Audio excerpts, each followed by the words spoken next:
Hello. Good evening, good morning, good afternoon, wherever you are in the world. Nice to see you, nice. Yeah. Welcome to live stream. Before we start, I shall do the advertisements. You're welcome to join me for a Zoom meeting. I've forgotten what date it is, but it's normally the first Sunday of every month. So the next one is in May. You can find that on my website and in the link below. It's a smaller group and it's not recorded or put on the internet, so you have privacy to ask questions and then it disappearing. If you want to ask questions on this live stream, you can do through Zoom. It's in the box below. Make sure you have good internet connection, good microphone, although Zoom's quite good for doing that. Yeah.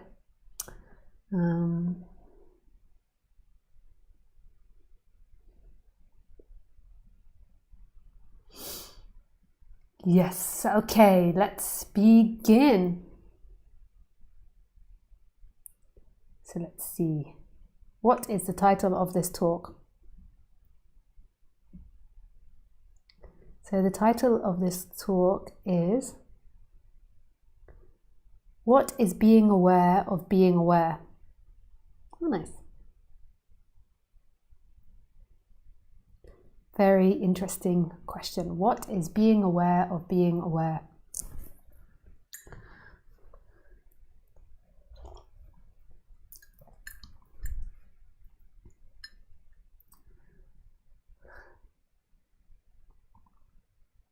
So I tend not to use awareness as like the big consciousness, as the absolute.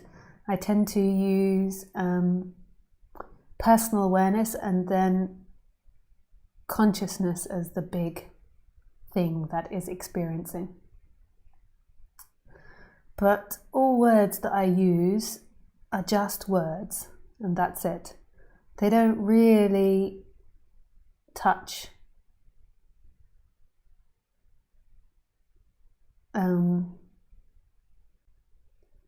touch what's trying to be expressed here. And that's really all it is an expression that's trying to point to something. And what's really beautiful about non-duality is it's not, or the non-duality, the way that I teach and a lot of other teachers teach, is what they call satsang, is there is this expression of it and this reminder, and it's like a calling home. So in these talks, it's not about fixing yourself, even though I have like lots of ideas of how to fix yourself. It's not really about fixing yourself. It's not at all in a way about fixing yourself, even though that subject comes up a lot. It's more a pointing to this absolute, this freedom of what you are, a repetitive pointing to that.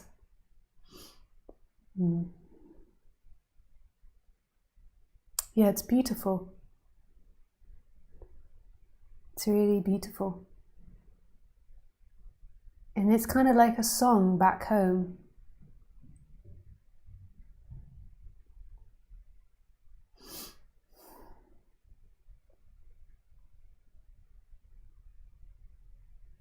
Like calling you back home. So this is talk, an hour and a half talk, isn't a resolution for you. It isn't about you getting to something. It isn't about you solving something or you achieving something and you being like, oh yeah, Lisa's given me great tools and techniques to become a better person.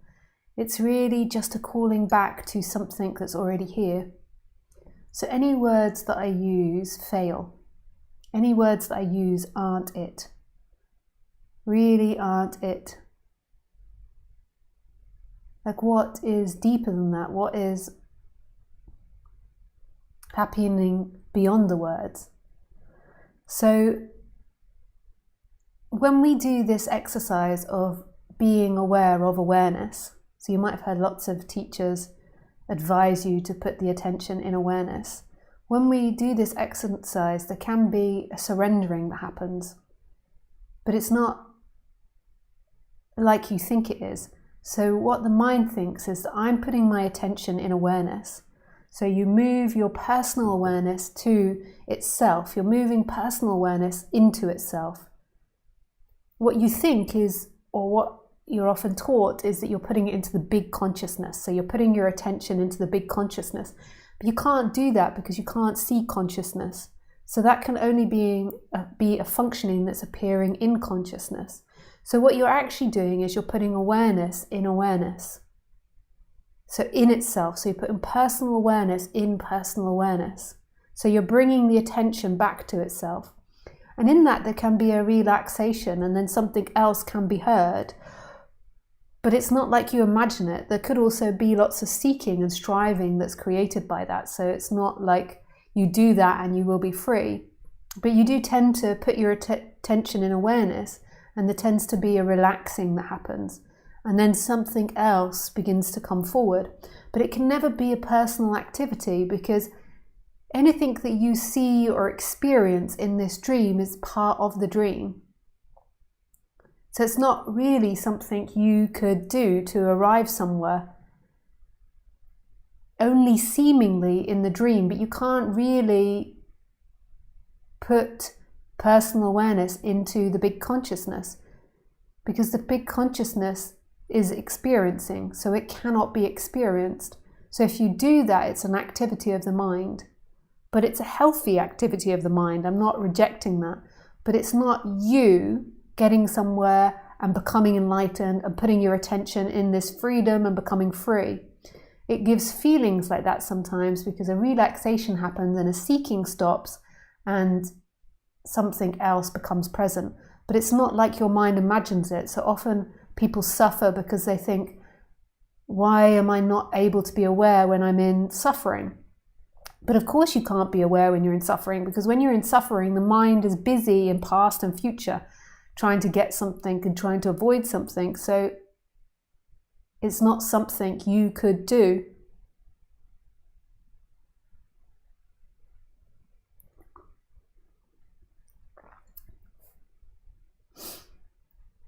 To stop that, like part of suffering, part of contraction is going from past to future. What happened? What didn't happen? Why has this happened to me? This is bad. This is good. Retelling the narrative of it. So there is a busyness in you and a busyness seeking, and then you think, I should be able to put that awareness in awareness and stay still. These things can help, but when there's too much suffering there and too much contraction there, it's like kind of pointless. You're like battling against a hurricane in a way. It can be helpful to do this, but it's all in the personal world of settling down the person.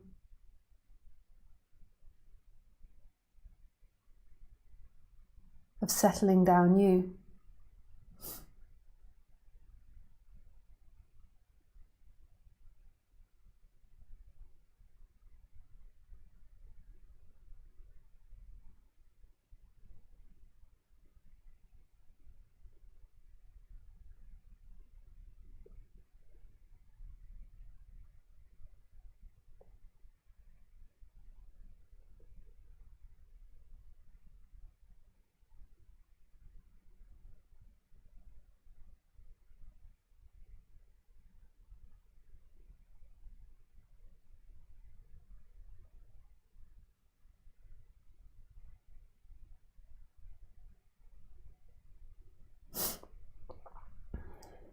Although I'm not negating the idea of doing it, because I think it's helpful when there's not too much suffering there. But when there's lots, you're lost in thought. There's like a dragging in thought. So it's an impossibility. It's best when you're deeply suffering to look at emotions and look at the story and try to lessen the emotional burden and release emotions. But when there's not too much suffering there, it can be a really beautiful exercise. It's like training your mind not to go into so many loopholes and so many delusions. But it's always going to be a practice of the person. And this message isn't a personal message. It's not about that person waking up. Because who are you? That's a functioning that's appearing in the body-mind mechanism. But what's being pointed to is beyond the body-mind mechanism. It's beyond this idea of you. It's beyond you doing or not doing, or what happens in this life or doesn't happen in this life.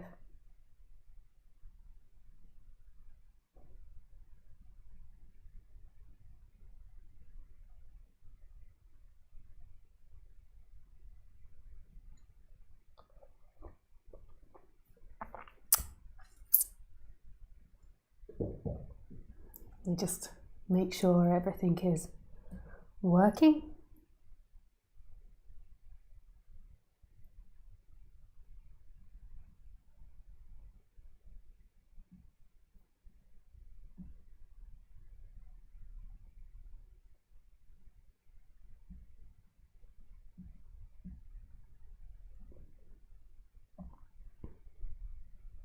So who are you? And that's an impossibility for somebody to name. But what is happening beyond you? So you've got thoughts and feelings and ideas and sensations appearing. The sounds appearing. And then there's a contraction of a person that says, this is who I am, and this is either good or bad, or I like it or I don't like it. I want this or I don't want this.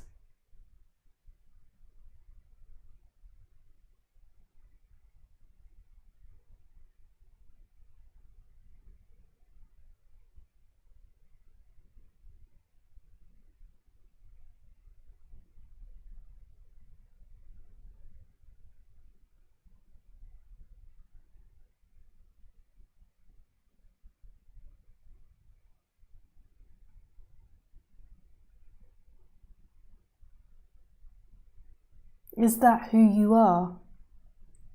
Are you this person that you keep telling yourself to be?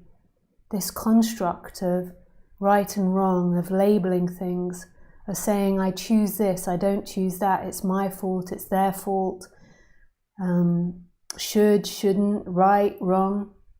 Are you that?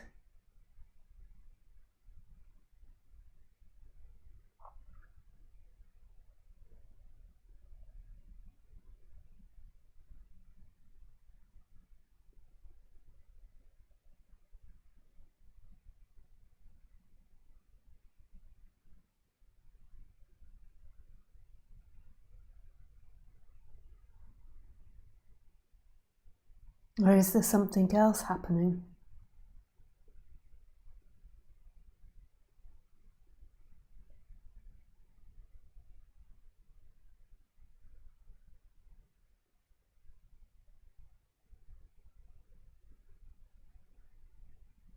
And what is that something else? So right now in experiencing, is there something else apart from you? You. Thoughts, feelings, sensations, ideas, choices, this experience of being a vessel inside the body. Is that you?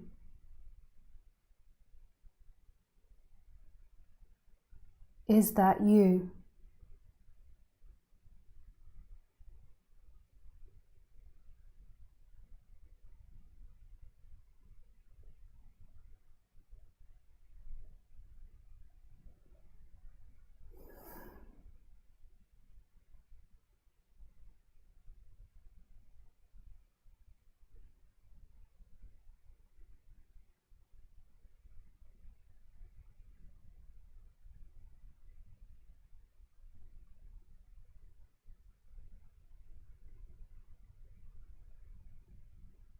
So if that isn't you, what else is appearing now?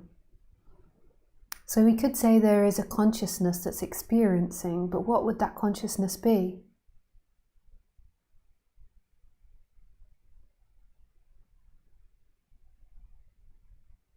What is that consciousness?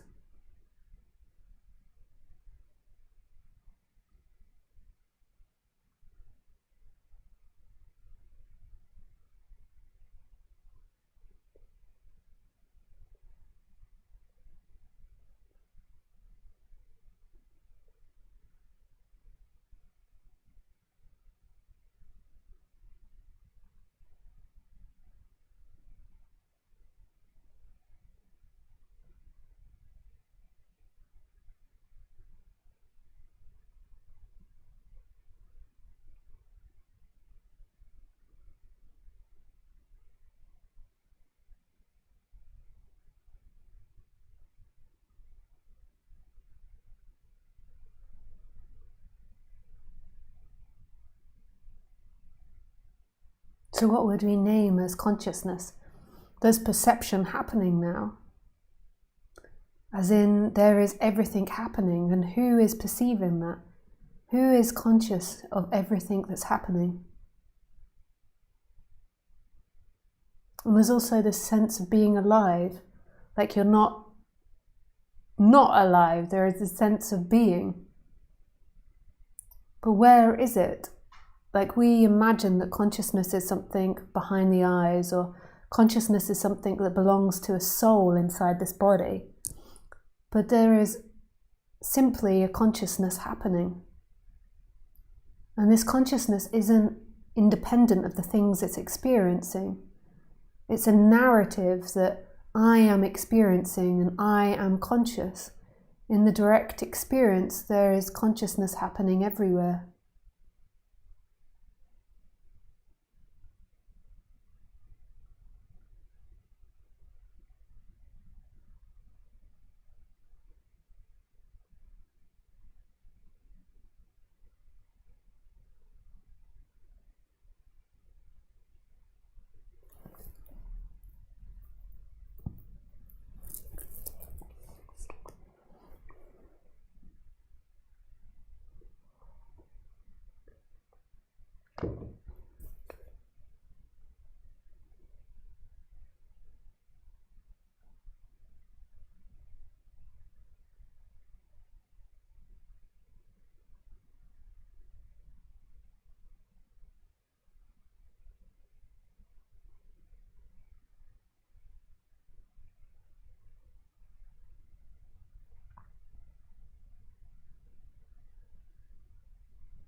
There is this.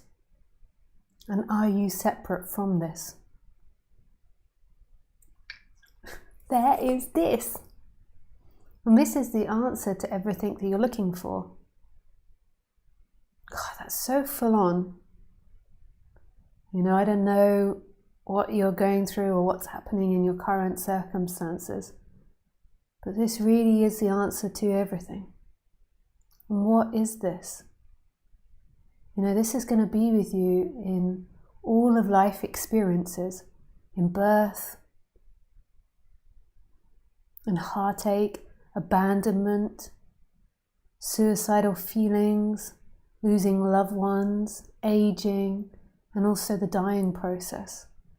Everything else will leave you.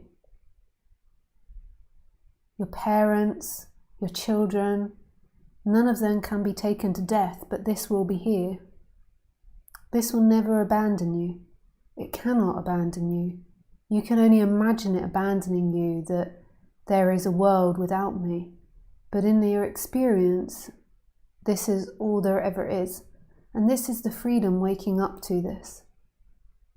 The freedom isn't found in peace in the body, although this can be a side effect, and most often is a side effect of this realization. But that's not what this is about. It's about a freedom when the body is in agony, when the body is in fear, when the body has lost someone and is grieving, when the body is in difficult situations. The freedom is in what's happening, never in what you imagine or what you don't imagine. It's in what is happening.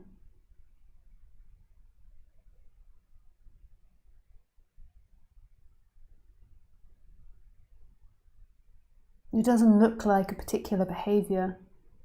You can't con someone into believing this about you, believing a freedom. It's not in behaving a particular way.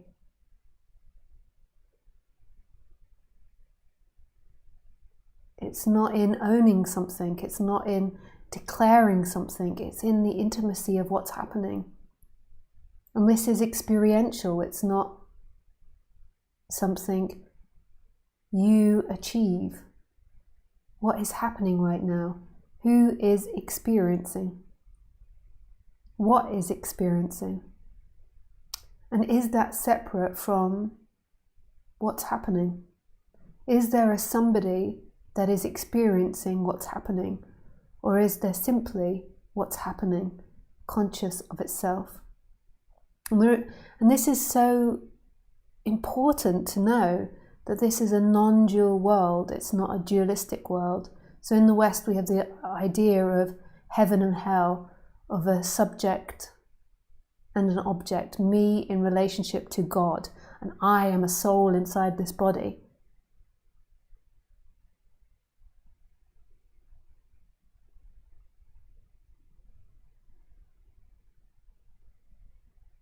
But the subject is the realization that that isn't the way things are. There is one energy happening here, and everything comes and goes in that energy, including the appearance of you, the body, others' body.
So who is looking now?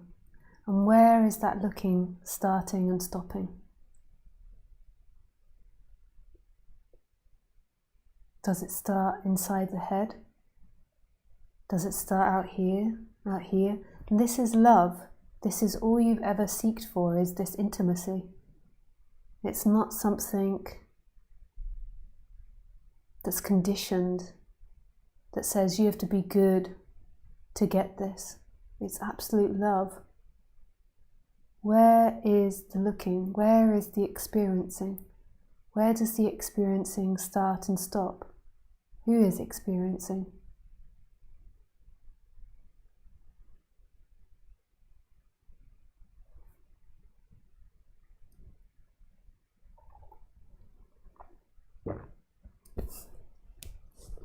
I love you, but it's not personal. It's not Lisa loves you.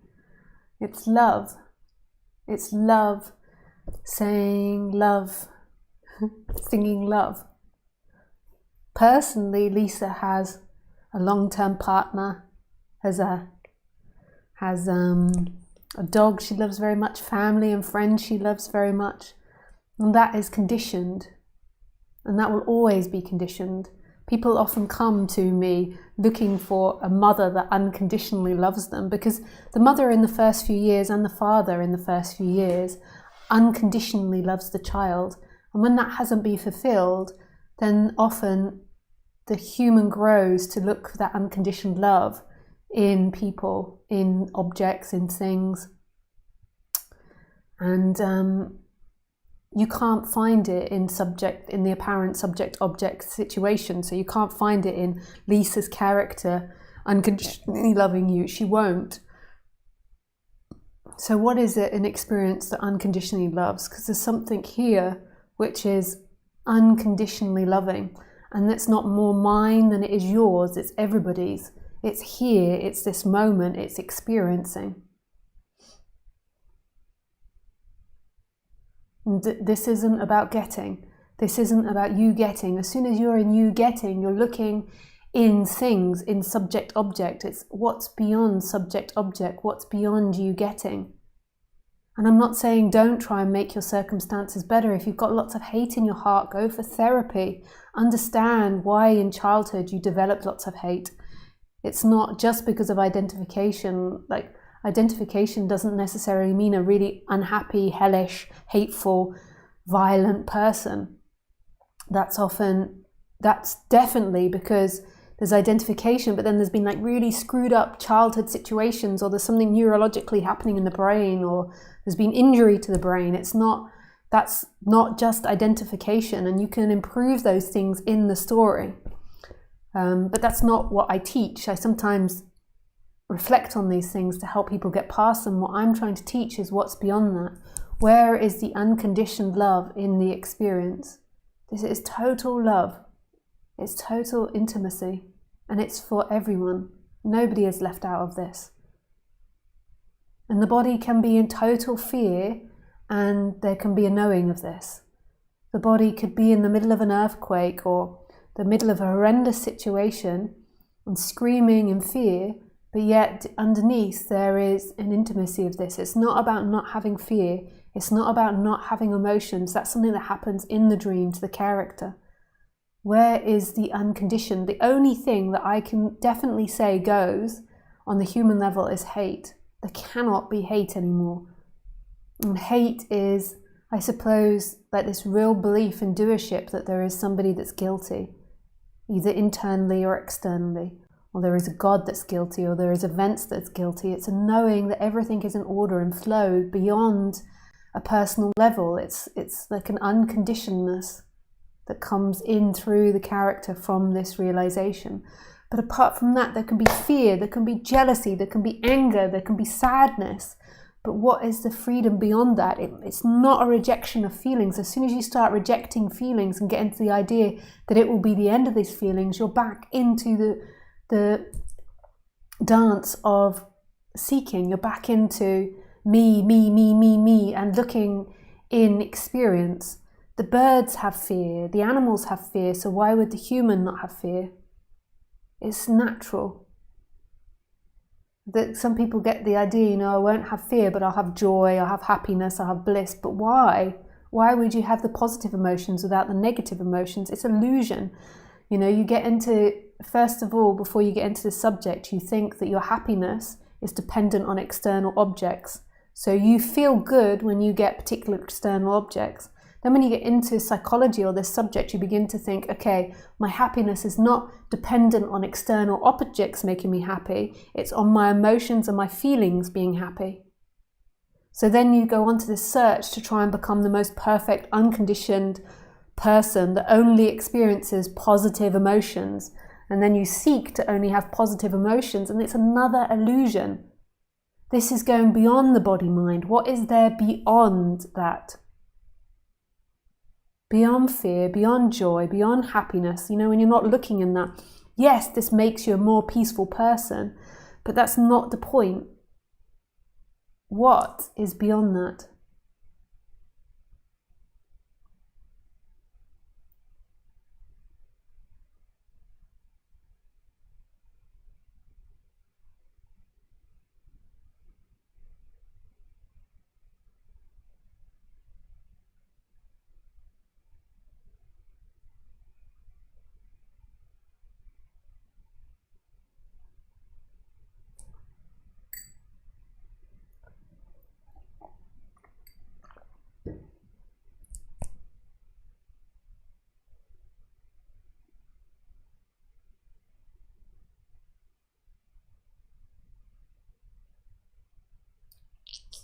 What is beyond that?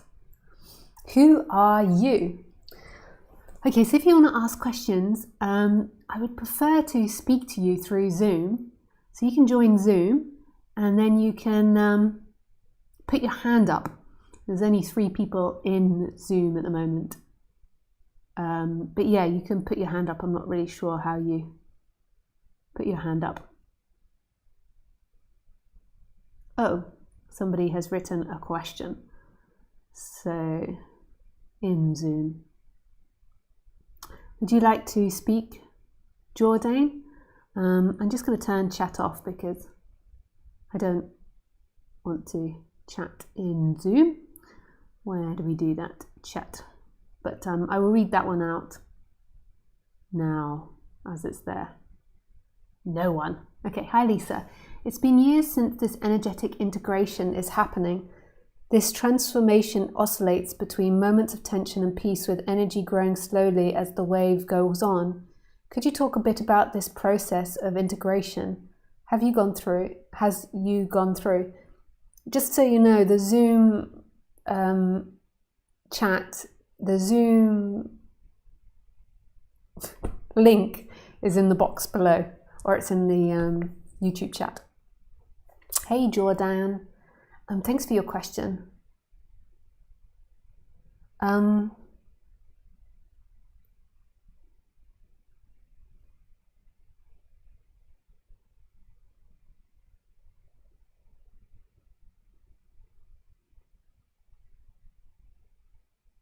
So integration is a really interesting concept.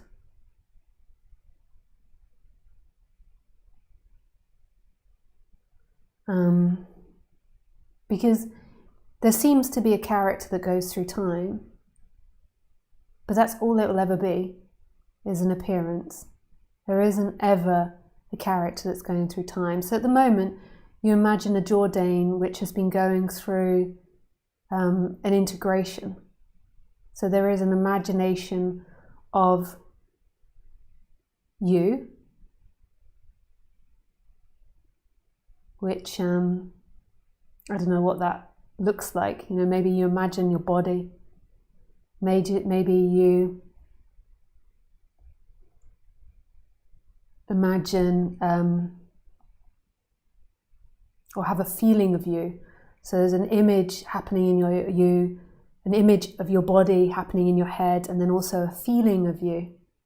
And then there's a belief that that person will become integrated. And there's nothing wrong with that belief. Like, it appears like there has been an integration process for Lisa, but it's not actually true. There is simply this moment happening.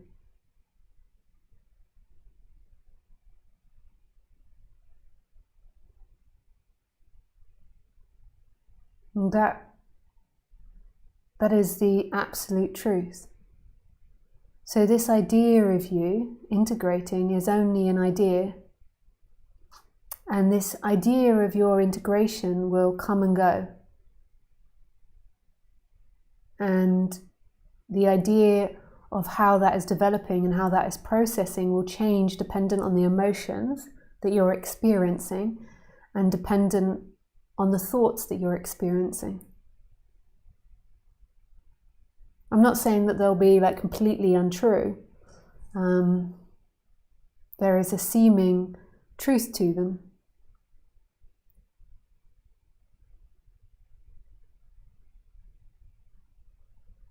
There is a reality that they're seemingly following. And I'm not speaking about, having no consecutive reality. There is seemingly a consecutive reality that they're following, but it's all imagination. And your current imagination is that you've been oscillating between moments of tension and moments of peace. And there's maybe also a narrative that when you are free, you will be on the human level peaceful. But why is tension being rejected? Why is the idea of tension a bad thing and peace a good thing? Like, who is the one that's resisting tension? Tension is something that happens.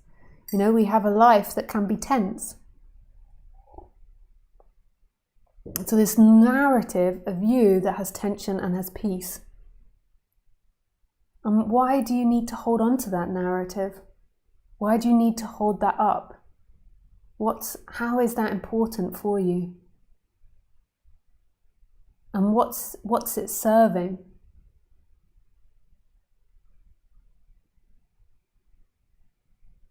When there is tension arising, if you want, you could do an emotional release, you could do a meditation, but it doesn't say anything about you. You could do an energy release, you could explore the chakras, knowing that there's not really somebody that's doing that's just a happening. But it's not good or bad, it's simply appearing in this freedom. And there is freedom in the tension and in the peace. It comes and it goes, the tension and the peace. And there is this expansion beyond that. There is this freedom beyond that. Often we have a sense of the freedom when we're in peace because there's no seeking happening. When the human feels peaceful, you're not thinking about the next moment. So there's an openness. So there is this more space for the consciousness to be recognized.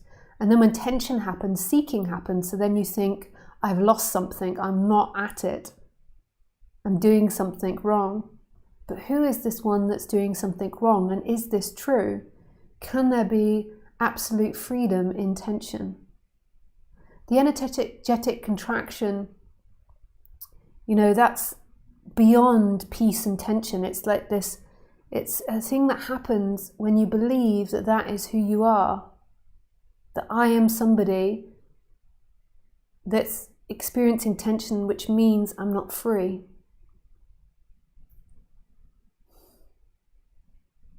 Who is not free?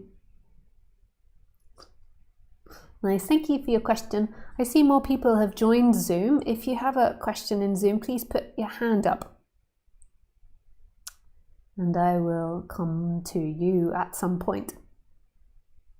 But thank you, Jordan, for your question. Maybe you have some feedback on that.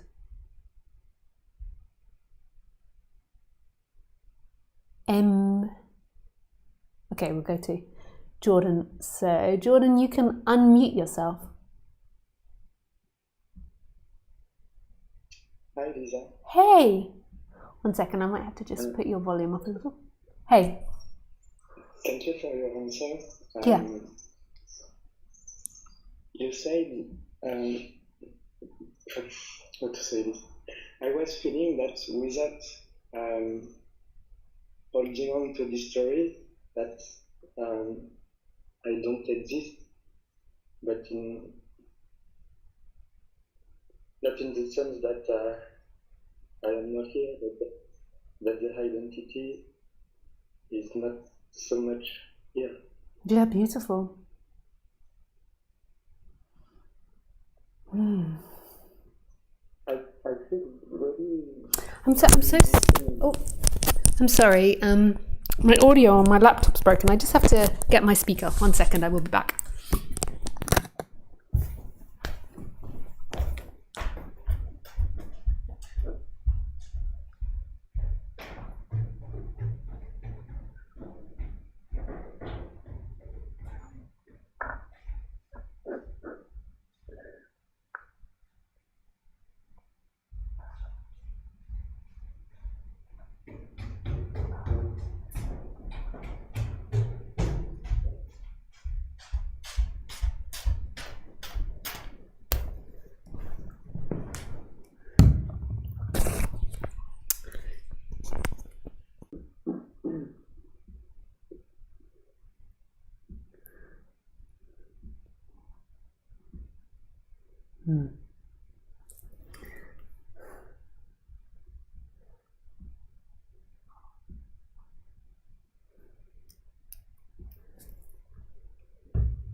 Yeah, maybe I'm asking too much of my computer.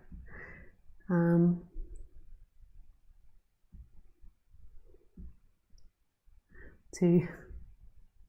no, it's connected. Okay, yeah, you can speak now.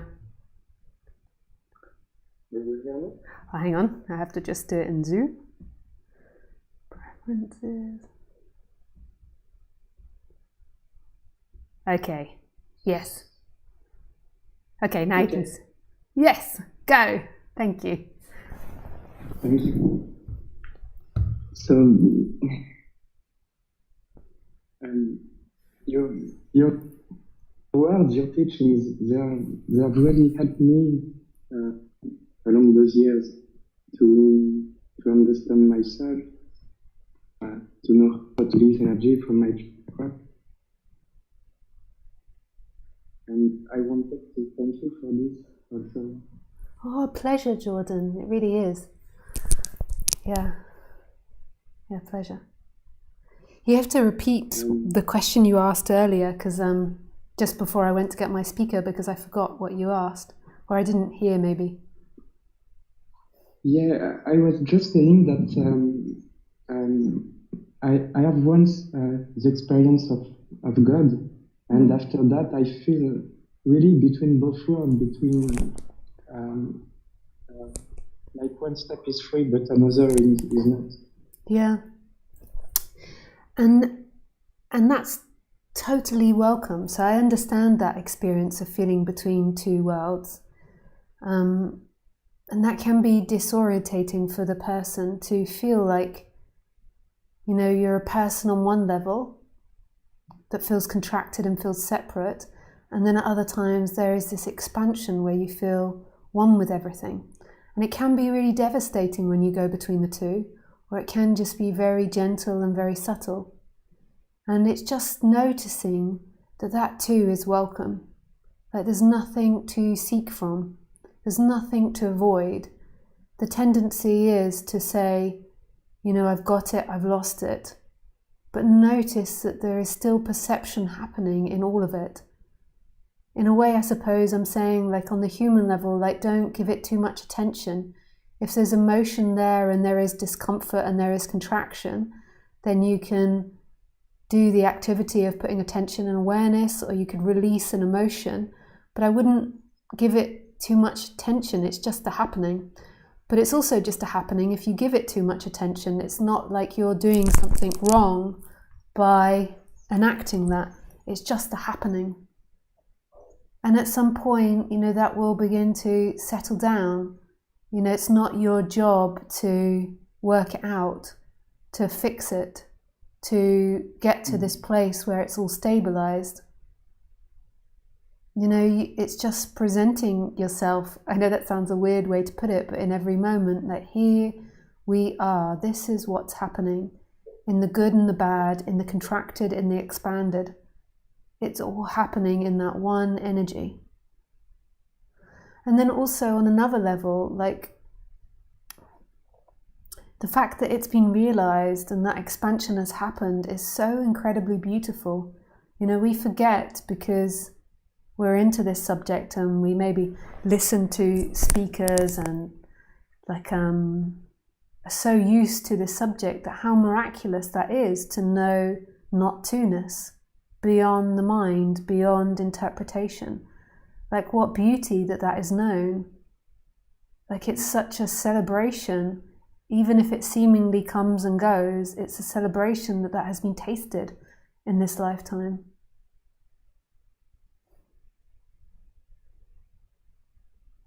Yeah.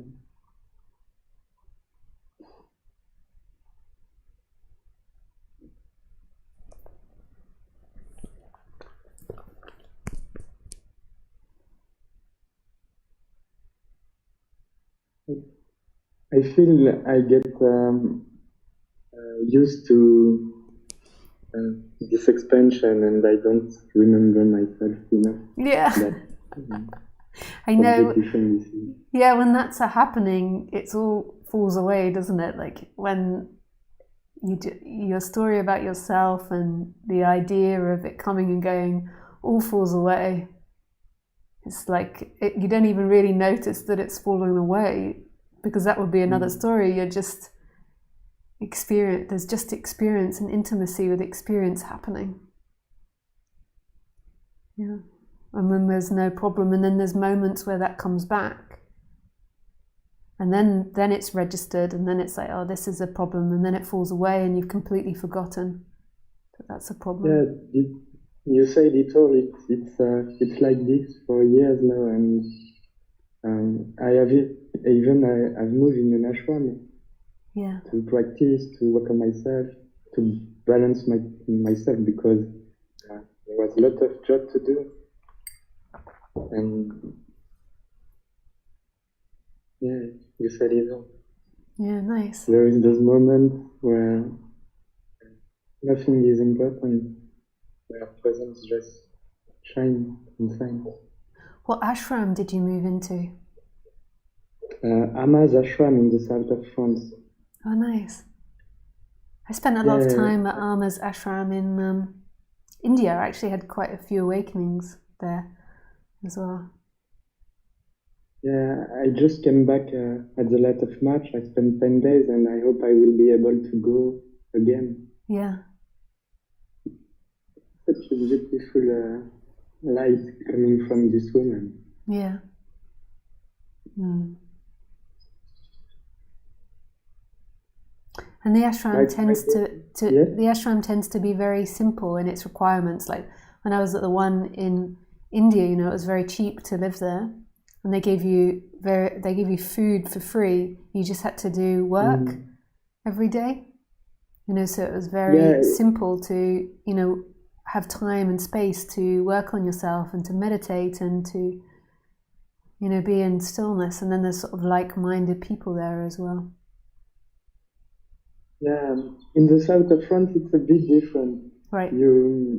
I have to work half time outside. I see. And half my time I work in the ashram, but there is still a lot of space for practice. Yeah. And also, it's a very beautiful testing ground for my personality. Yeah. Because people, they show me exactly who I am. Yeah. And oh my God. Yeah. And spiritual people can be very intense as well. Yes. Yeah, nice. No place to hide. Yes, you have to face everything.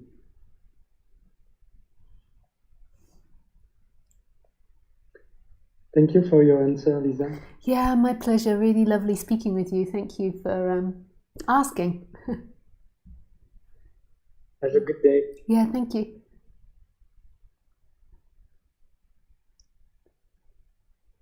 Hey, MC, without a full name, I'm not going to ask you, so you have to put a full name in there. Thanks. Joseph. You can unmute yourself. Hi there, you alright? Hey, Joseph. Yeah, good, thanks. Shall I put the video on or shall I leave it like this? Just like that is great, thanks. Okay. So my question is about I've already put it in the YouTube box actually. So if you see it from my YouTube name is actually Ben Woods. So if you see a question from me about that, don't worry about it now. But my question's about karma. Yeah. And as I've kind of understood it, is the non-dual perspective on karma is more to do with the karma is kind of egoic identification or conditioning. My question is, do you believe in kind of the traditional sense of karma as well, and that what goes around comes around, and that or that even maybe there's kind of like karmic kind of energy stored in the body that is to do with moral or immoral actions that we do, even in micro amounts throughout the day. I remember us speaking before, Joseph, even though you were called Ben before, and you've asked me about, I think, karma before, or good or bad actions, and we talked about shame. Is that correct?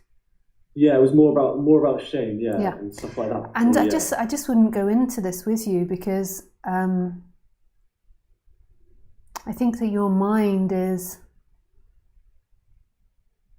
maybe stuck in this type of thinking.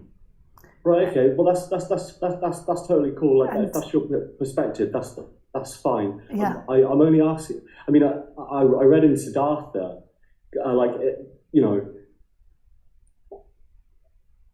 I'm not like, I'm not like I'd rather have the conversation. Like, I know you're worried about my kind of like how I'll react to this, but I think it's kind of it's like a fair question, isn't it? Like, it is a fair question, like, but you didn't let me finish.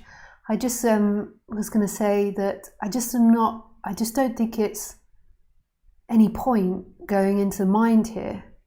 The question that I, as a non-dual speaker, would question to you is, where are these thoughts coming from? Like, who are you? So it's not that I'm saying to you that you're doing something wrong by asking that question. It's just that that question leads to more thoughts about what is good and bad, what is right and wrong. And anything that I say to you is just a belief that belongs to this character, which is really irrelevant. Like, to speak about freedom, it's beyond the idea of karma or no karma. It's what is experiencing right now. You know, the idea of karma and good and bad actions will go around endlessly, and it can be really satisfying for the mind to know these things. But I'm sure there's so many more intellectual or precise talks about this from other speakers that you can listen to. So my question to you would be, where do these thoughts come from? In your experience now, who is thinking these thoughts?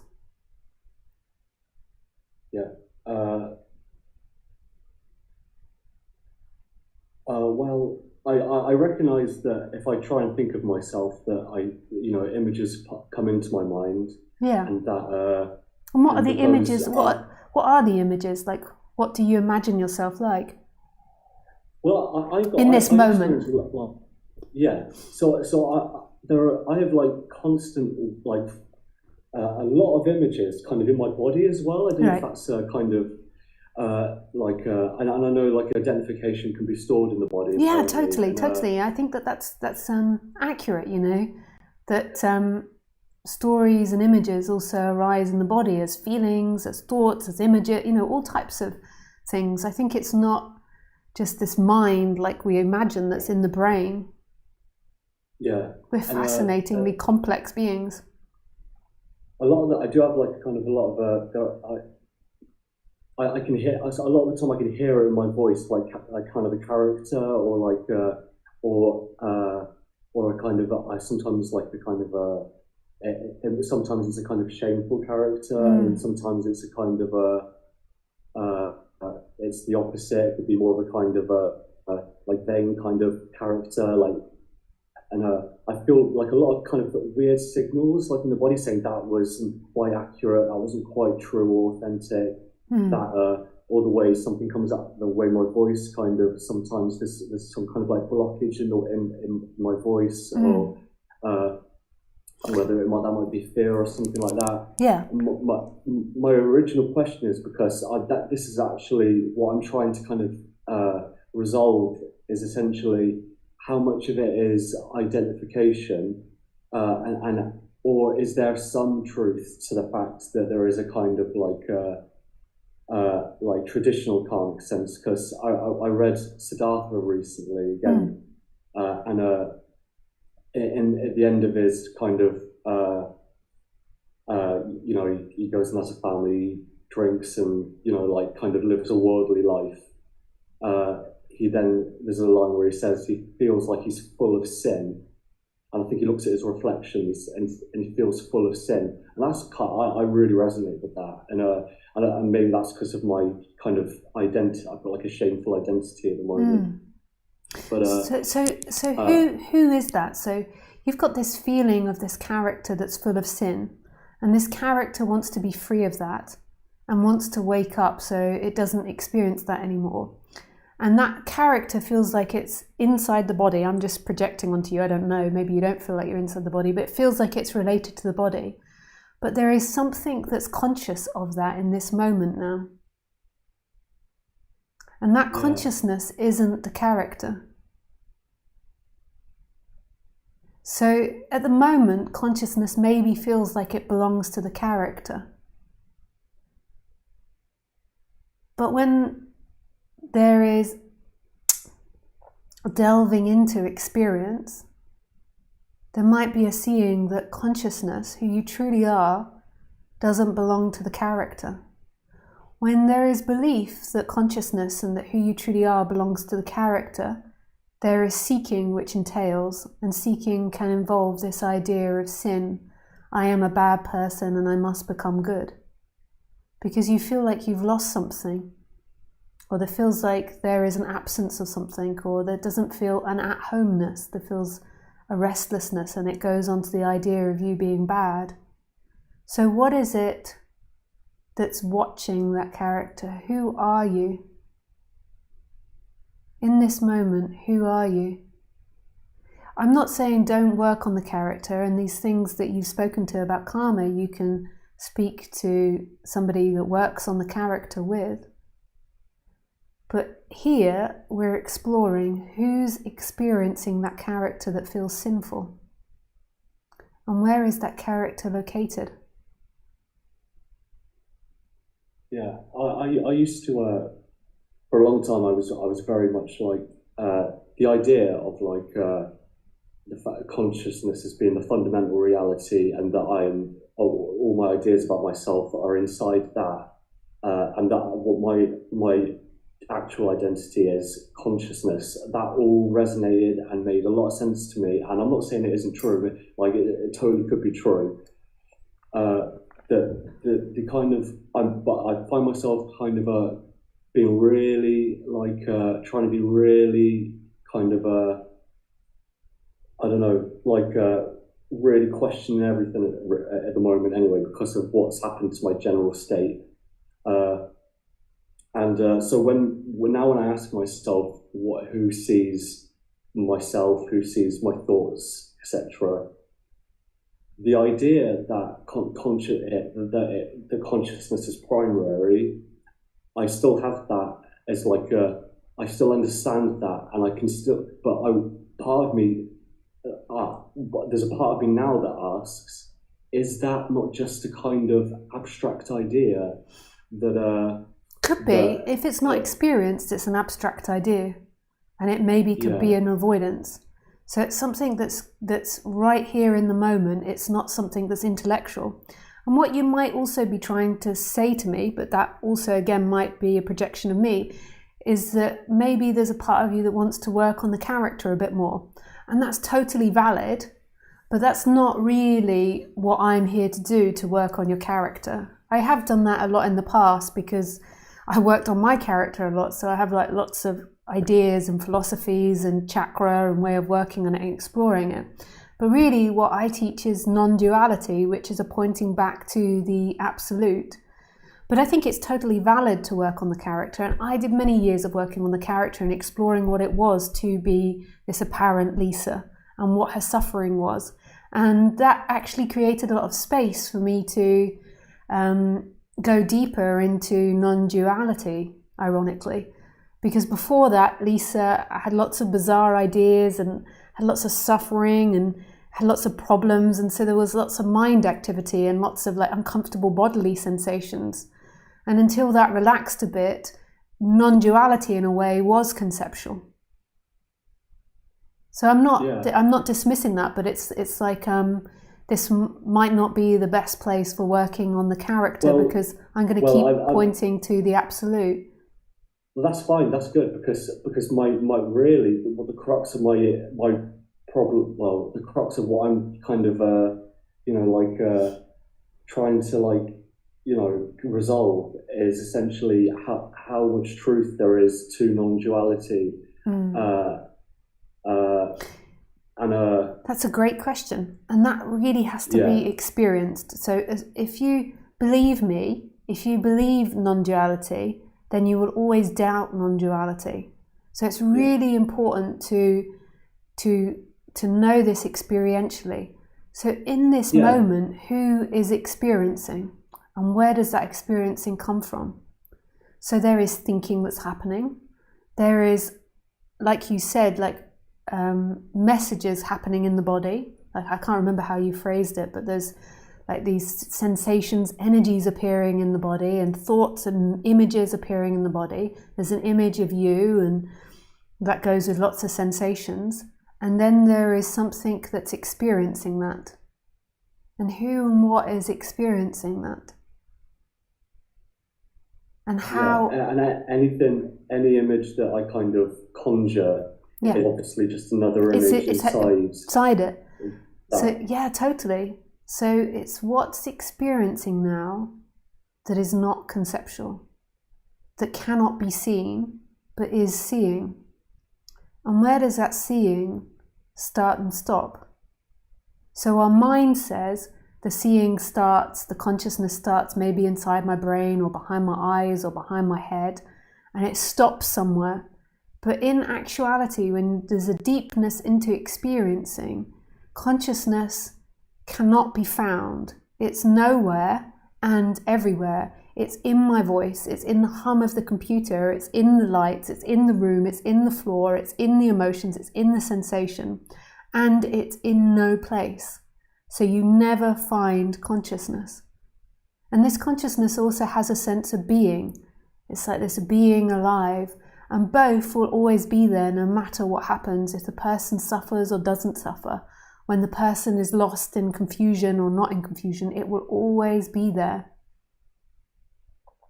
Isn't it a sense of being? Wouldn't that be because I'm really playing devil's advocate now. And I'm sorry, but this is just kind of where I'm at the moment. So I have to be honest about what the kind of thoughts that arise when totally. So like, what the thoughts that arise essentially are if. So one, if there's a sense of being, then that's another image in consciousness, and so that can't be it, whatever it is.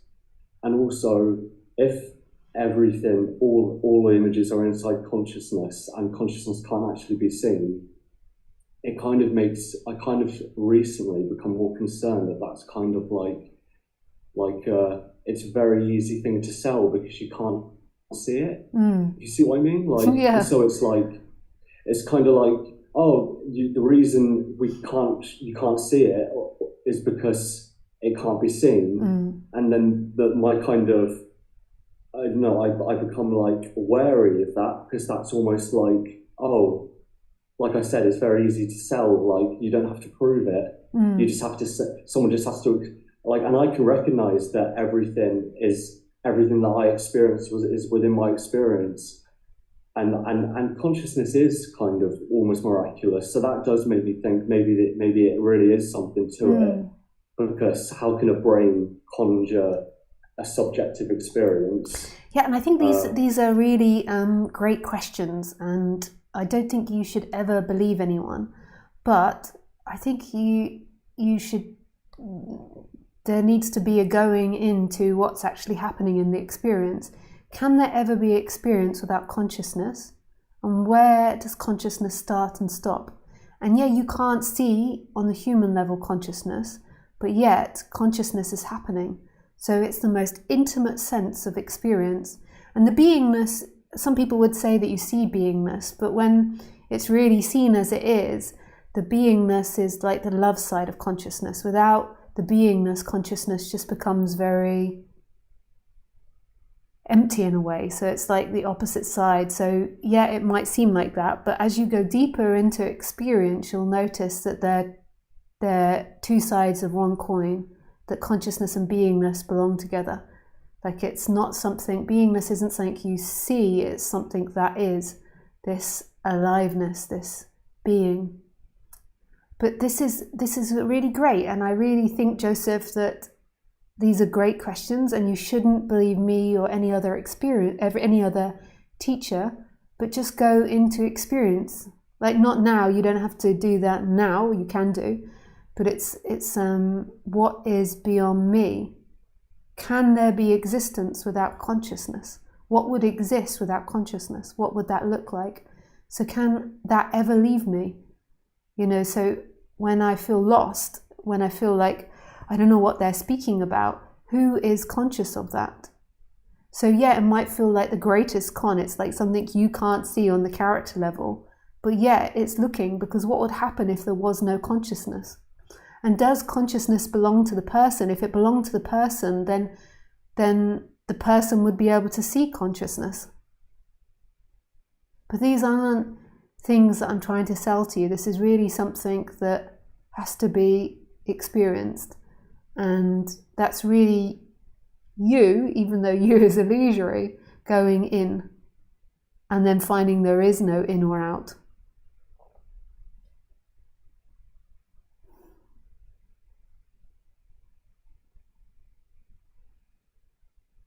Yeah. I've still got a lot of concerns, but I don't want to kind of keep just throwing all my kind of doubts out there, because I feel like we might just kind of that might be endless at the moment. Yeah. But doubt is good. It's good to be, to ponder what's being said, not to just buy it like a new religion. That's a really good thing to do. But it's just notice, when that doubt is connected to old experiences and old emotions, when it is, then it becomes a very emotional thing. Like, she's conning me, she's lying, they are conning me. Yeah, I don't believe anyone's really I don't believe anyone's like doing it like, and I'm not saying that I believe anything, to be honest. I'm not sure what's really, to be honest, but I don't think there's anyone really out there that is doing it knowingly. If it isn't real, but I'm just not sure. I'm just not sure. There's always something that I can come up with that goes, but what about that? Yeah. And then also from the other side, so I feel like I'm a constant Yeah, and then there's something that's experiencing that. So the fact that that's happening, that your mind is oscillating between this thought and that thought, there is something that is conscious of those thoughts, and not just be me. That is where the juice is. Could that not just be me? So then the question is, who is you? So if it is you, what is that you? Maybe that's just an abstract question that doesn't really mean anything. Like, maybe it's just this body. Fine, maybe that's a fine enough answer. Or maybe it's just my brain. Like, maybe I am just an animal in this. I still believe there's something mystical, something esoteric going on. I think that's but maybe whether it is esoteric or something bigger or not. But even if that is the case, like, even if consciousness is happening in the brain, it's still prior to anything you call you. So then the question is, who is this you? The suffering comes from identification with this you. So you have to go deeply into the experience of who is this you and what is this me. When there is attachment to this me, it's suffering, because there is false beliefs happening. So even if you are just an animal and consciousness is happening in the brain, it's still, who is this me? And is this me a reality? So that's where so much suffering is tied up, is in this illusion of me. So even if you believe consciousness is happening in the brain, that's okay. But this story of you isn't true. The story of you is always changing and isn't a fixed reality. What is fixed is experiencing, is consciousness. And this is deeply relaxing when this is recognized. Whether it belongs to the animal or not, that's irrelevant. But noticing what is permanent in experiencing and what isn't permanent in experiencing. When you're identified with something that isn't permanent, suffering entails, because there is false beliefs that arise, and there is attachments, and then there is looking for a permanent sense of you in all of that. So a constant trying to make you permanent.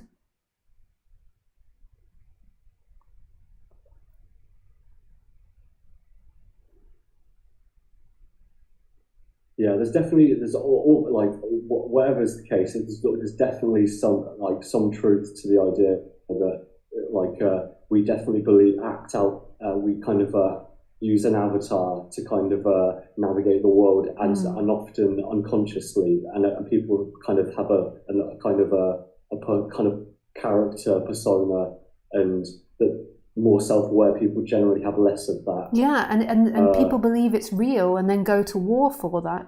You know, so much suffering from this belief that it's real. So what I really enjoyed about speaking with neuroscientists about this and the similarity, and neuroscientists that you could say they're more scientific, so people have more of a tendency to believe more science, is that neuroscientists, the first thing they would say is that nothing that you think can be a reality.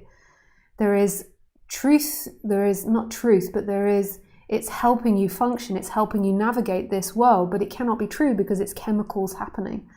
And so the problems that are arising is the belief in this you and that it's real.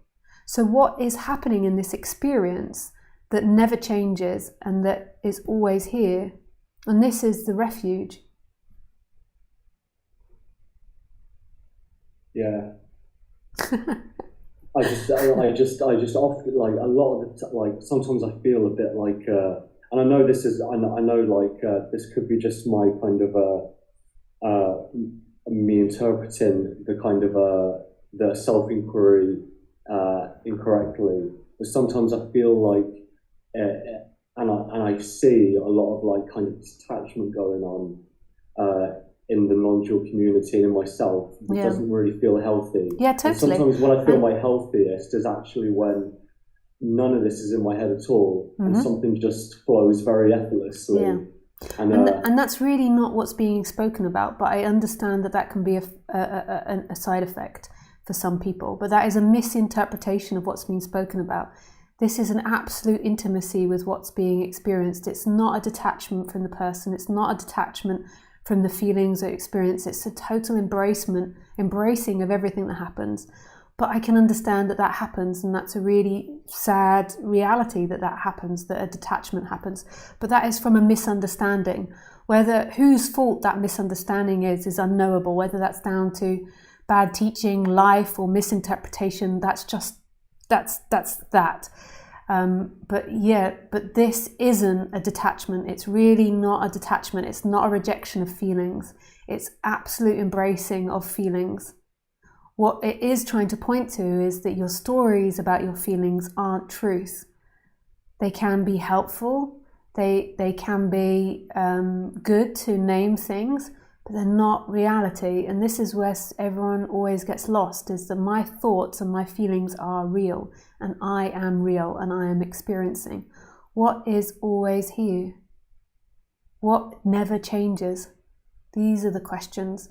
But yet the mind will keep pulling itself back to more thoughts, and that is detachment, back to more ideas. So what is happening that's beyond thoughts and beyond ideas and beyond feelings?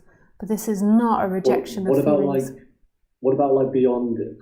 But then I like, sometimes I feel like and this might just be a mistake that I've made, but sometimes I worry that I felt like I'm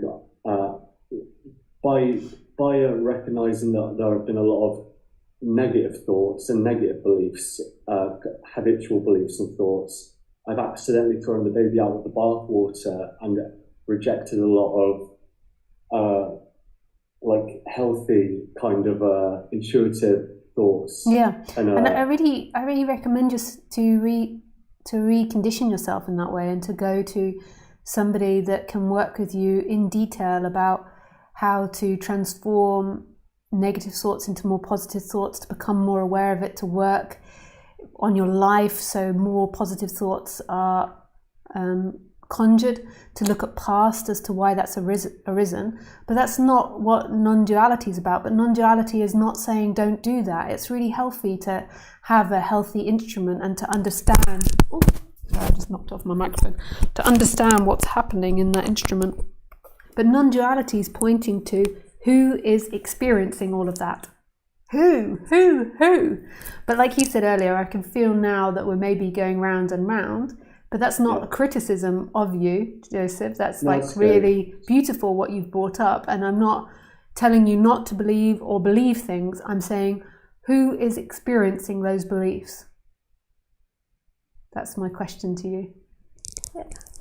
But thank you very much for asking and for being willing to explore this subject with me. It's really beautiful.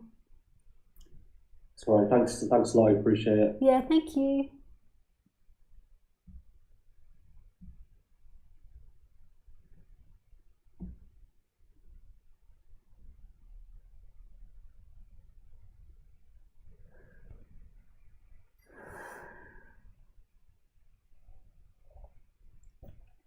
So we have no woman that's asking.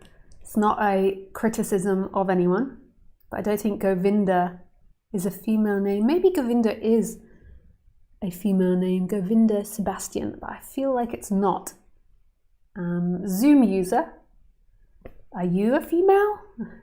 I'm unlikely to offer to speak to someone that doesn't have a name.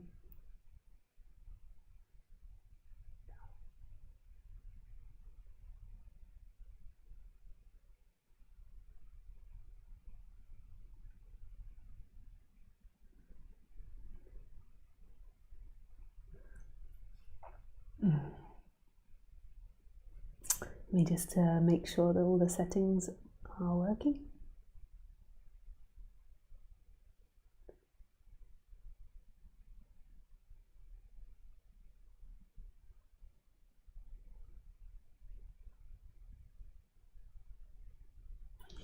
Okay, so I'm going to go to Govinda because that seems like a female. It's not a criticism of males asking questions. You're so welcome, males, to answer the question. But I know that it's half and half, and so yeah, Waleed, it's I'm happy to speak to you if no females ask, but I'm just suggesting that I'm putting it into a question for the audience. I often find this is the case. There's more male askers. Okay. Govinda, yes.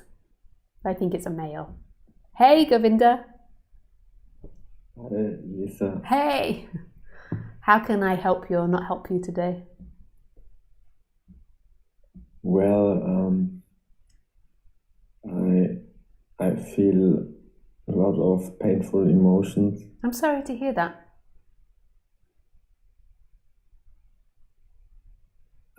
Yes, thank you for having been abandoned by my girlfriend. And can you help me to look through the pain? It is said that pain and suffering is illusionary.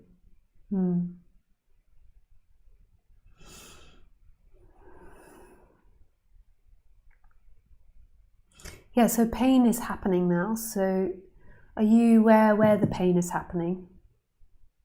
Like, is it in the brain or in the heart or in the throat or in the stomach? Where is the pain? Mostly in the chest area. Yeah, it's in the chest area, so it's like heartache. It's really amazing, you know, what people, like our sayings, you know, when you're afraid, they say you're going to poo yourself, you know, they say it's, you know, in the guts, and then heartache is in the heart, you know, heartache over a lover. Like, it's amazing, like our language has it all, that emotions are very much a bodily experience. And there's stories, I'm not asking what the stories are, but there's stories arising. So you've already said that there is abandonment from a girlfriend. What's happened? So these are the stories arising, and maybe there's lots of stories there, but that's not something to go into now. So there's the heartache in the heart and the stories in the head, and there is maybe seeking happening as well, where there is an imagination of you, but it's not a very clear imagination maybe, but it's it comes with a sense of not wanting to experience this, like not wanting. So there's a rejection of experiencing that this isn't what I want something else than what's happening now. And what you can do is you could do exercises to emotionally release. So if you went to my website, on the reference page, there's like lots of suggestions of different exercises, like great Osho exercises that help get emotions out of the body and can really calm down thinking, can really help you cry and grieve. And I really recommend to do that type of thing. But that's not what I'm speaking about in non-duality, but I do recommend it on the human level to help release emotions, especially when you've been through a trauma of losing a loved one or a girlfriend or abandonment, like all these types of things. But what I'm speaking about is there is a freedom beyond that. So there is the abandonment in the heart feeling, tightness, pain, there is the seeking feeling, there is the images of you, and then there is a consciousness that's experiencing that. When you're deeply suffering, that feels totally beyond, like beyond as in like you can't even sense that because you're very contracted into the experience, so that you're contracted into the experience of you and wanting it to be different. But there is a consciousness in which that's appearing in. There is something that is perceiving that. And that perception isn't separate from life. So right now, those feelings are appearing in life. And life itself is free. So this moment is free. And I'm not suggesting this so you avoid the feelings, because that life includes the pain of the person and that pain of abandonment. Like that's appearing in life. So I'm not in any way suggesting to use that to push away the pain. I'm just trying to include that in experiencing that who you are has no objection to the emotional pain, has no rejection to it, is not trying to move somewhere. There is a character in that that's trying to avoid feelings. And it's just noticing the detail of experiencing. And who you truly are rejects nothing. It's totally embracing everything in this moment.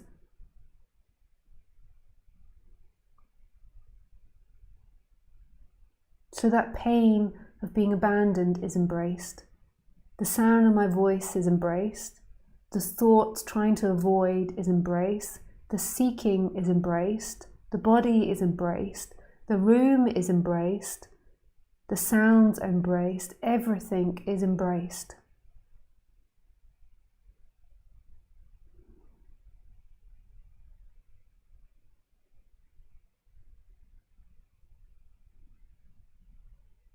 I can connect to what you're saying. You can't. I can. Oh, you can, yeah.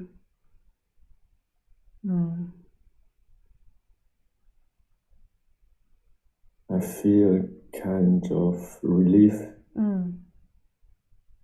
Yes, so that's beautiful. That's happening on the human level. That seeking energy that is trying to get somewhere is slowing down. So there's a relief happening. And in that relief says there's less seeking that's happening. Something else is opening up, which isn't human, which isn't on the human level. That there is this moment now which isn't bound, that embraces everything, that is complete, unconditioned love.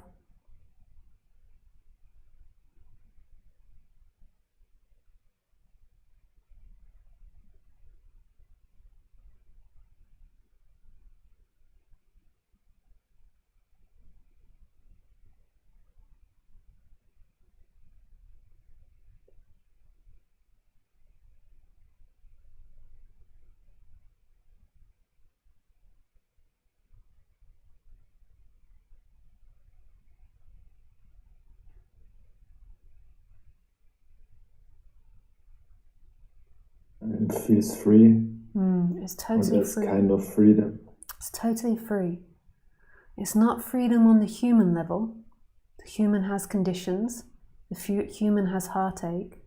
But it's freedom on a deeper level. It's who you truly are. It is totally free.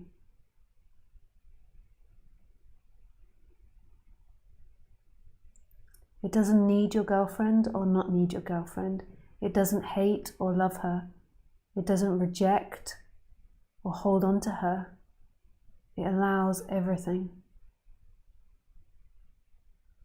And this is, the superpower. This is the freedom. This is what's always been looked for. But it's really not denial of that grief and that pain that you're experiencing. That is appropriate in the human body. But when you forget who you truly are, then you seek to only experience pleasure, and you see pain and grief and loss as the most awful thing that can happen. But when there is a deeper knowing of that freedom beyond you, it takes away this seeking, so it makes it all lighter in a way, or it all embraced. There's not the attempting to avoid pain. Pain happens.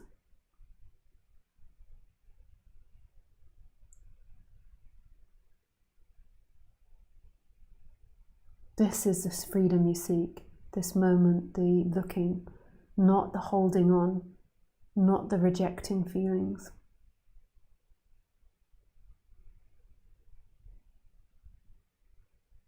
It's deeply relaxing. It's all you've ever wanted.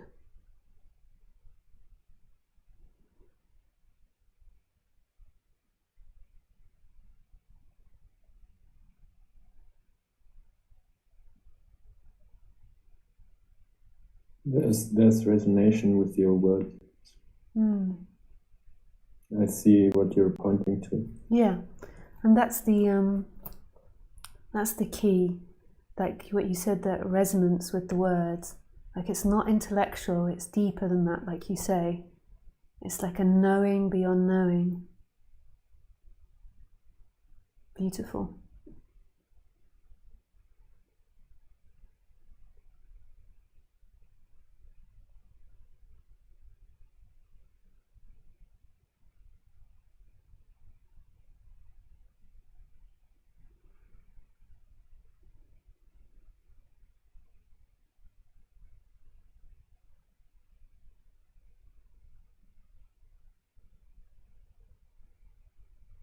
Don't know what to say. Even don't know what to say now. Yeah, well, silence is also beautiful. Yes, silence, yes. Yeah.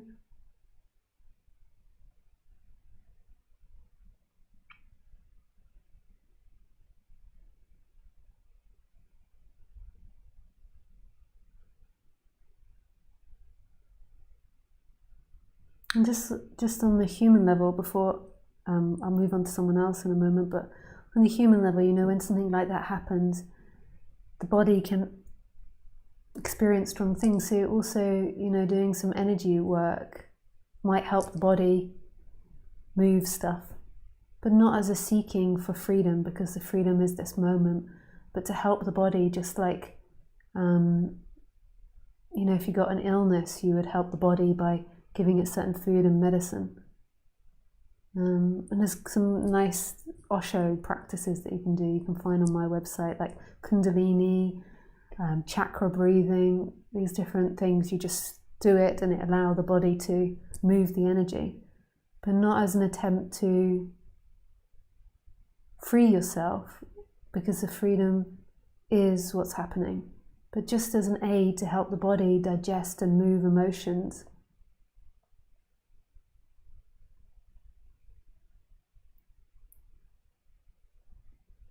Yeah, I'm familiar with exercises like this. Yeah, but the freedom is in the experiencing, not in doing those exercises, not in getting rid of the emotions. It's in the experiencing, it's in what's happening.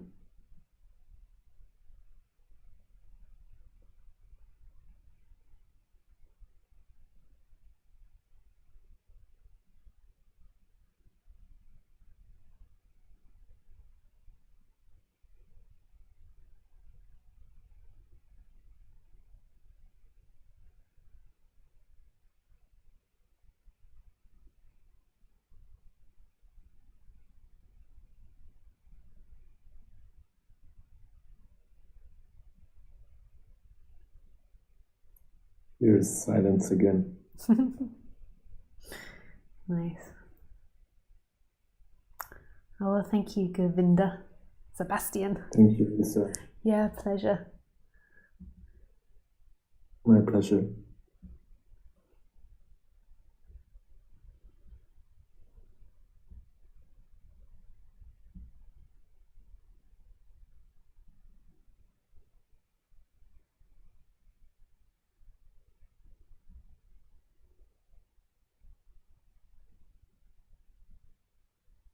Okay, Michelle, I think you say Michelle. You can unmute yourself.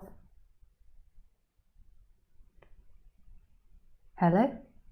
Hello. Hi. Is it Hi. Michelle? Do I switch on the? Yeah, it's Michelle. my parents use the masculine spelling, but it's actually female.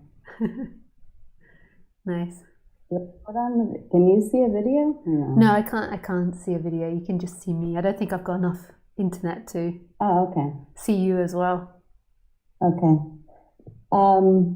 We met a really long time ago in India, Nice. like Caesar Turil's meeting. Yeah, I remember. You have brown curly hair. Curly. Now it's very short, but yes, that's what I did have. Yes. Yeah, nice. I remember. I feel so nervous for some reason. Well, in the imagination, there is apparently lots of people watching, but it's in imagination. And then there's also speaking to someone new, which is me, and then trusting me. So that's also can create And I nervousness. think it's also just that I've been like in this world and thinking about this stuff for so long and trying to encapsulate a question from right now, Yeah. you know. Like this is the chance to ask a question at this point, and so there's a certain like, how do I encapsulate that? Yeah. At times now I feel like I have a question of, in a way, like this has been seen so many times, and now is it a habit of thinking I still need to look for something when it's already been seen? But it's almost like if there's still suffering, there's a feeling like it has not been seen, or a thought that it has not been seen. And when that just might be biological life, like that just might be a human thing, like that I'm having feelings, I'm having thoughts, I'm having these things that are very natural to this experience. And that doesn't mean that it hasn't been seen, but it seems to me that like when it really has been seen and actually experienced deeply, that suffering wouldn't feel the same anymore. Yeah. And fortunately and unfortunately, dependent on the way you see it, that is not true. Like, so that is only an idea of the mind. And then the question for you is this idea helpful or unhelpful for you? So is it a useful thought for you?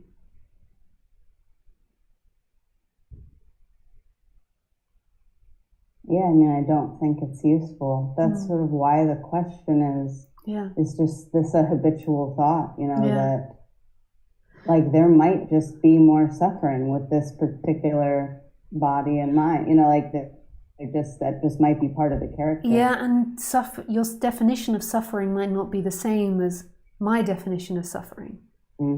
Like like my definition of suffering is the attachment to the person and then the seeking, but it's not the end of, like, the character is always going to want to move towards pleasure because that's the way we're biologically set up. So there's nothing wrong with that. And even my conceptual ideas that I'm saying about the end of suffering are only ideas, and they don't really matter, and they're not something to mark yourself by. What's important is it's happening. So even if the character is suffering or not suffering, there is still the experiencing of that, and that is the freedom. The character does as it does, pain, pleasure, suffering, not suffering, and all of that is our labeling of it. And is it helpful or unhelpful? It's helpful to label pain and to be able to create stories to help release it and to help navigate our surrounding. But then to keep retelling it, why are we retelling it? Like you say, is it a habit? Is it condition? It could be also something you're genetically imprinted with from your parents or your grandparents. So what's always important is that it's a happening. So in this moment, there is perception happening, which is nowhere and everywhere. And then there's all the thoughts that come with that, but they aren't reality. They are simply abstracts of a mind. And it doesn't really matter to categorize them as free or not free, because the freedom is beyond that. So more than likely it's habit of the mind. Well, in a way you could say even more than likely it is a habit of the mind to do that. Like there's this thought, are thoughts just like a sneeze? Are they just like nothing to really do anything with? They're just sort of like passing by. Yeah. And then you get more intense thoughts that get stuck. So say if you got a shock, or if someone was rude to you, you know, like different, and then there's an emotion that comes with it, and you can do emotional release techniques to help that pass. There's lots of different ones. When you get shocked or you get upset, sometimes the thoughts are repeating themselves, you know, like trying to work out what's happened or what's wrong. But they're never really truth. They have perspective on them. So say if someone falls over in front of you, like that's how we label it. They fell over and that helps. Okay, they fell over, they need help. So our thoughts are here to help us. That person was rude to me when I said this, so in future I won't say this to them again. But they're not a truth, and they're not who you are, and they're not who the other person is. They're just a happening. They're like these ethereal wisps. And when they get stuck in the body, then you can do an emotional release technique. But that's not your freedom. Your freedom is always this moment, the perception. And everything is welcome. All thoughts, all ideas, all judgments, all rejections, all suffering, all seeking. Including getting on the rides of these thoughts? Yeah, that is included as well, because that's what's happening.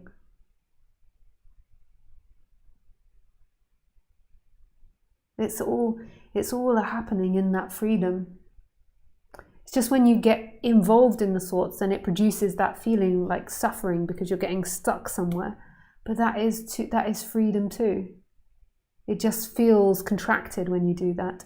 But it's happening in the most immense space.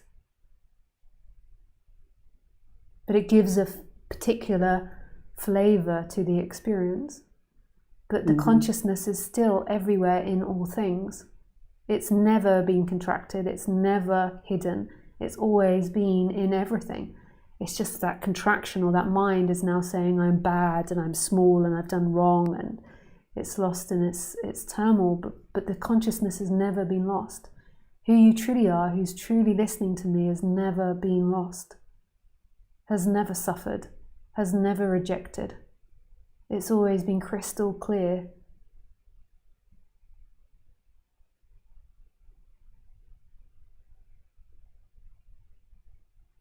Yeah, it's strange almost sometimes as that is seen more weirdly now, there's more anxiety, which might just have a seed in that idea that there shouldn't be or something. But there's all the data that I take in about, like you mentioned, other people's preferences to not do that thing again that irritated them and then felt bad when they responded to me or whatever. Like, it almost seems like that's weirdly now on overdrive, like to the point that relating to other people has gotten just way too much, because I'm just taking in everything to not step on tripwires and all this stuff that like weirdly was not so prevalent before. Yeah, that can be a difficulty of becoming more self-aware for some people.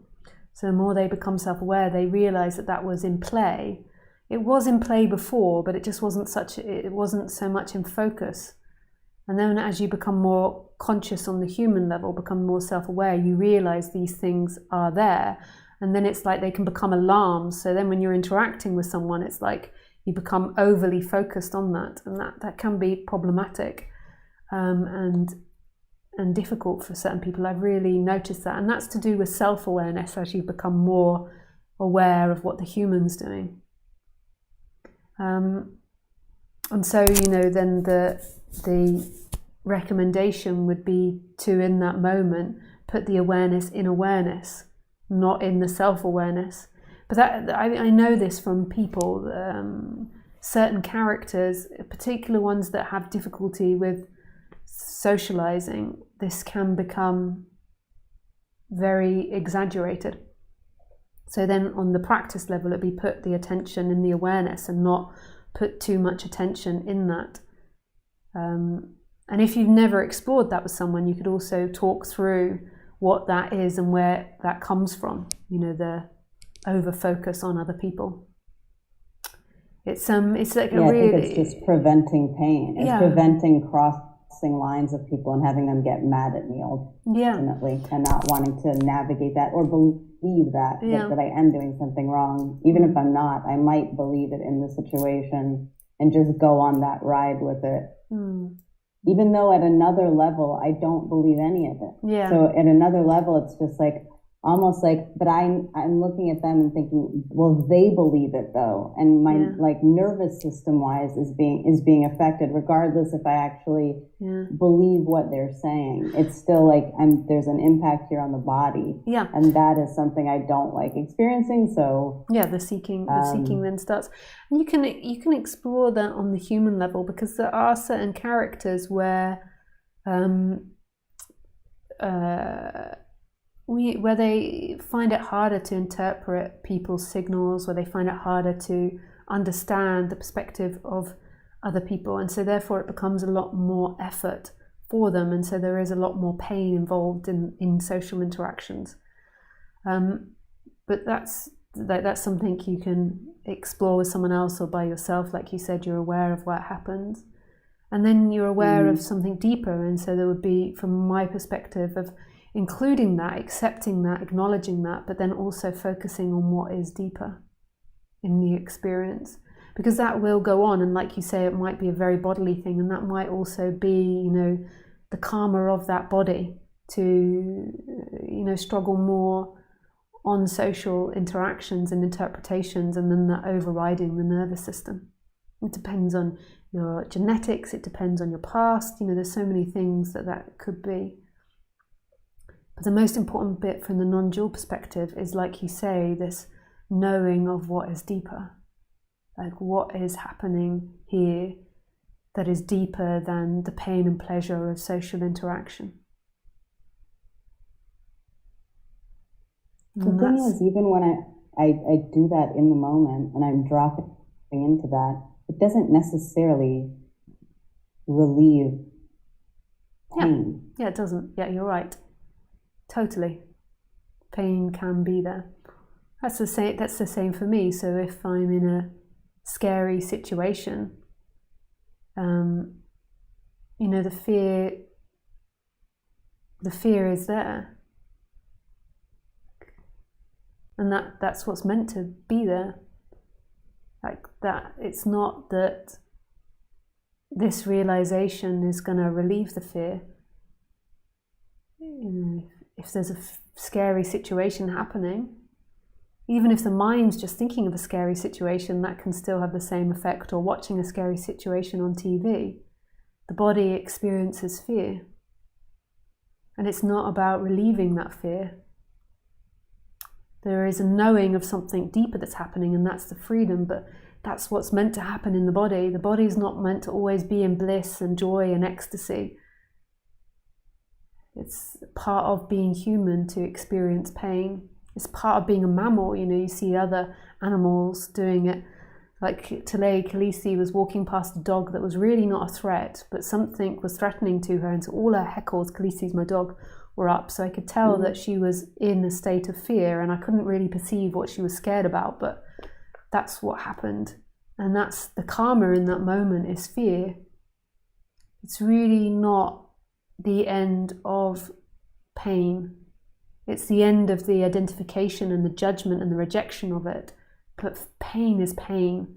Emotional pain is pain.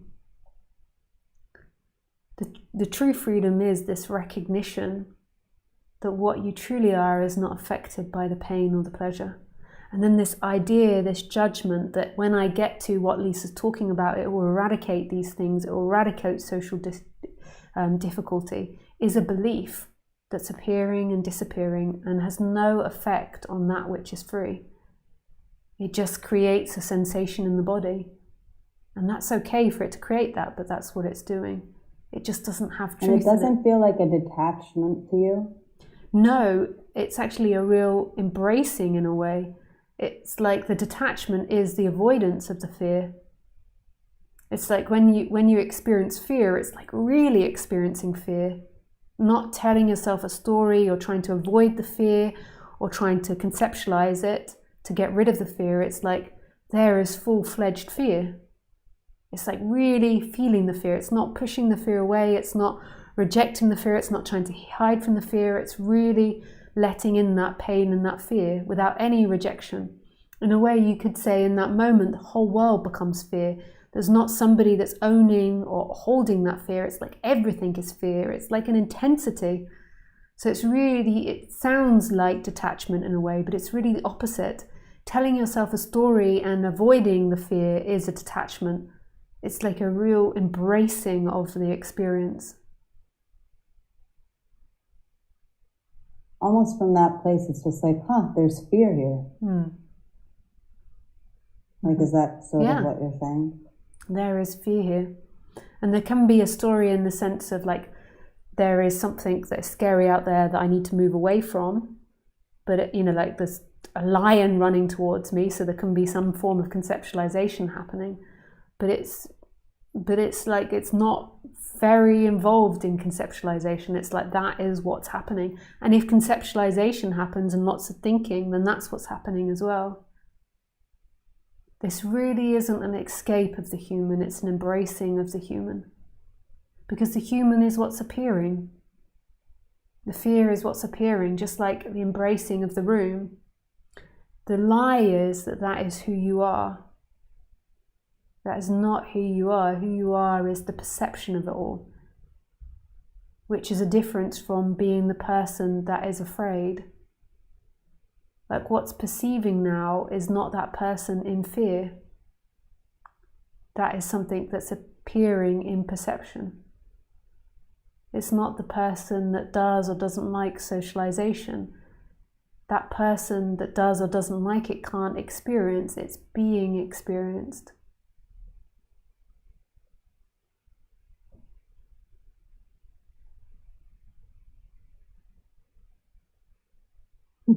I think there's just really nothing to do.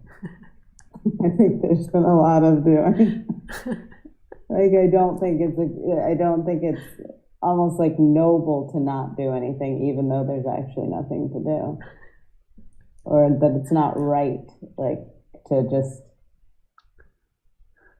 because of just that human level. Like, even when I see this, it's still like, yes, and I'm still here as a human, too. So there's still stuff to deal with and navigate, and that's just part of being alive. So I can feel like what I really am is none of that stuff. Yeah.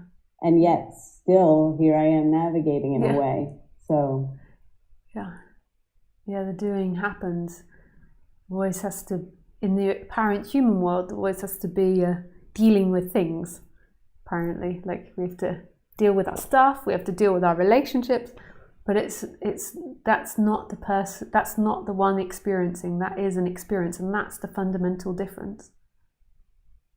Like when the doer is the experiencer, this is what creates, it's like I am experiencing this and my life is really real and this is really serious.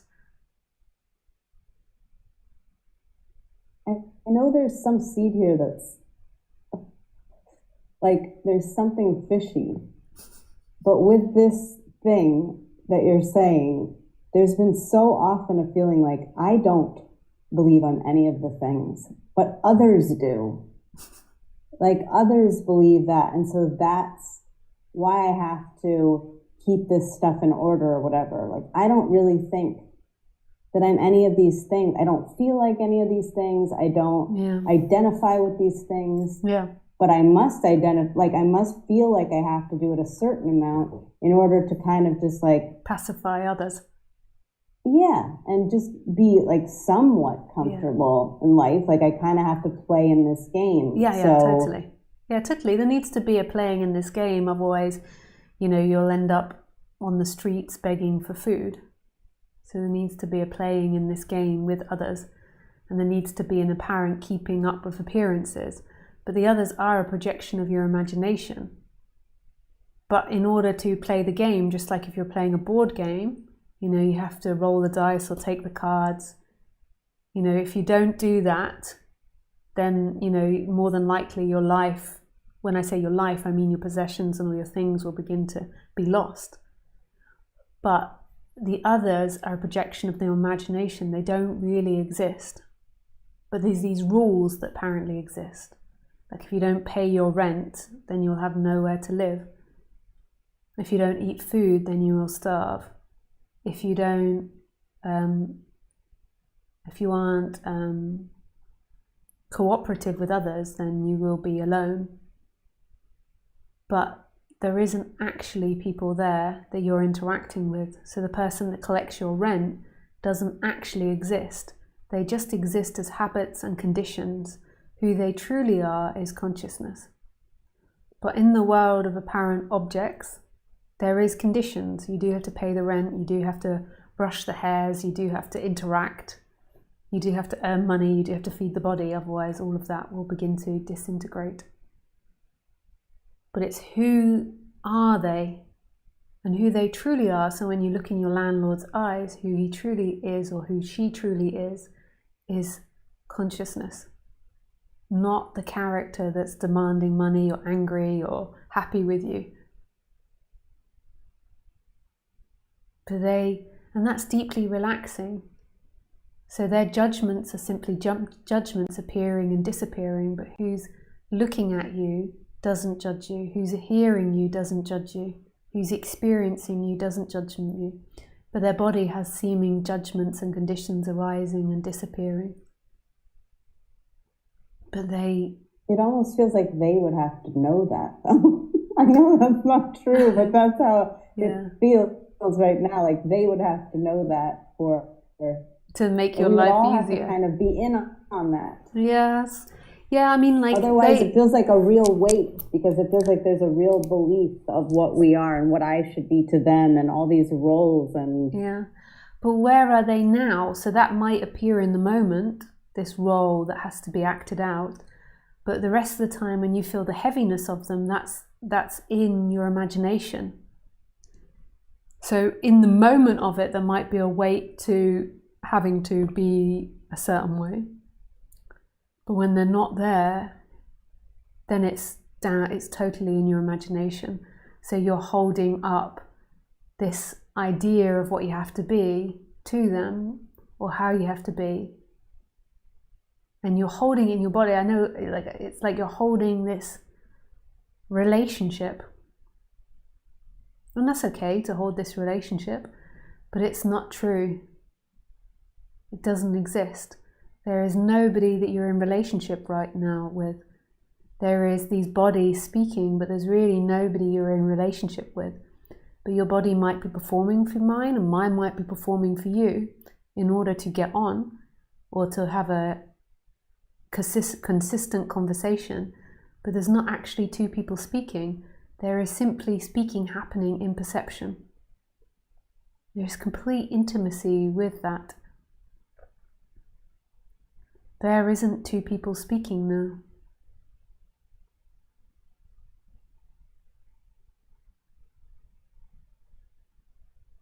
But there are seemingly two bodies.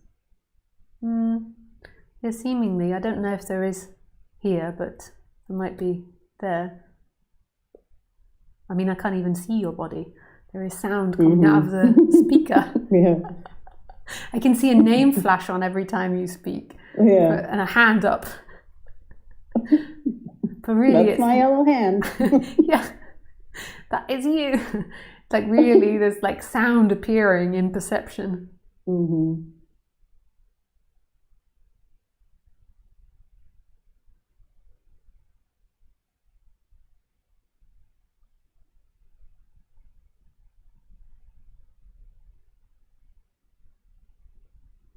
Nice, but maybe that's enough now. I can see I've been Yeah. live for 2 hours. I really enjoyed speaking with you. I always love hearing from you too. and have strong, Thank beautiful you. memories of our time in Mm-hmm. Tiruvannamalai watching Caesar. Yeah. Yeah. Thanks, Lisa. Yeah, pleasure. Yeah, thank you. Nice. So that worked out really well doing it through Zoom today. I hope the sound was good in YouTube. Yeah, and comment below if that worked for you with the audio and with everything there. That would be helpful, doing it through Zoom. People seem more willing to speak to me through Zoom rather than through Skype, and I really enjoy speaking with people so I can directly point. Yeah. Nice. Okay, we're too late for meditation, so that's just enough for today. I really wish you everything, and I normally go live every Sunday at 4:30 p.m, but just check on my YouTube channel to see the live card. There's a card saying next live stream to make sure I'm doing it that Sunday. Like last Sunday I was away, so I couldn't do it. Yeah. Yeah, thank you, and I really, really, really wish you everything. Not just one thing or two or three, but oops, I just clicked off my microphone. Got so excited. But everything. Yeah, thank you. Bye.